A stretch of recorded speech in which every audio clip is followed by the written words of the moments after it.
I think you can really work from anywhere. It might look like a remote work setup. This is how many are ready to be uploaded into the system. But Hannah Bree Hansen isn't on the clock. I went on vacation for 2 weeks and was like working on it by the pool. In her free time, instead of scrolling social media, she's digging into something deeper. I'd rather go and look up a name of someone who's, missing or murdered and get that on the database than go on Instagram and just look at someone's latte. What we want to do is make sure every single story gets told. Jim Brown founded the website Uncovered. There are unique profile pages for unsolved murder cases across the U.S. Then volunteers like Hansen in San Francisco get to work. You also get as many people that you can find that were involved in the case. This could include witnesses, police officers, journalists, photographers. And the idea is that we'll have a running database of all the missing and murdered with as many details as possible. Right now, there's no universal definition of what a cold case is. And since not all unsolved homicides are reported to the FBI, there's no single place to see those cases online. The stories that we're trying to get told are those from communities that don't often have their information shared. Hansen has been working on the case of Juan Leon Laureles, shot in the back of the head in Brownwood, Texas, his car set on fire. He wasn't a throwaway. He was somebody that mattered. Uncovered volunteers are also trying to find answers for the family of Chandra Taylor. Something happened and somebody did something to her.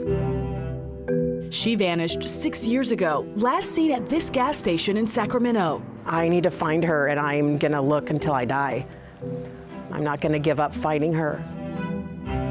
A frustrating process for families and law enforcement, making tough decisions about which cases are investigated. The stack on the detective's desk is huge, and they have to triage like you do in an ER room at a hospital. You are triaging your cases, and some cases that are solvable, you don't work. Retired Sacramento Police Chief Daniel Hahn says keeping the community involved in cases like these could be vital. You just never know who might remember something that will be the one little piece that helps crack that case and bring a family some closure to what happened to their loved one. And for volunteers, they say that sense of community is just as important as the closure families are looking for. As a family member, we don't have like a list of where we can get answers from, who we should contact, or what questions to ask. And so I've gotten that from you. Thanks, Arlene. When you're there with them to feel the pain with them, and then they know someone else cares and that someone else wants to help, I think that's where the real piece is in the community. Brandy Cummings, KCRA 3 News. There will be a candlelight vigil for Chandra Taylor at 7 o'clock Sunday night. That's at 7801 Auburn Boulevard in Citrus Heights. Chandra has now been missing for 6 years. The Unsolved team has helped to reopen 2 cold cases so far, one in Texas, another in Ohio. If you're interested in this volunteer work, we have a link on our KCRA app.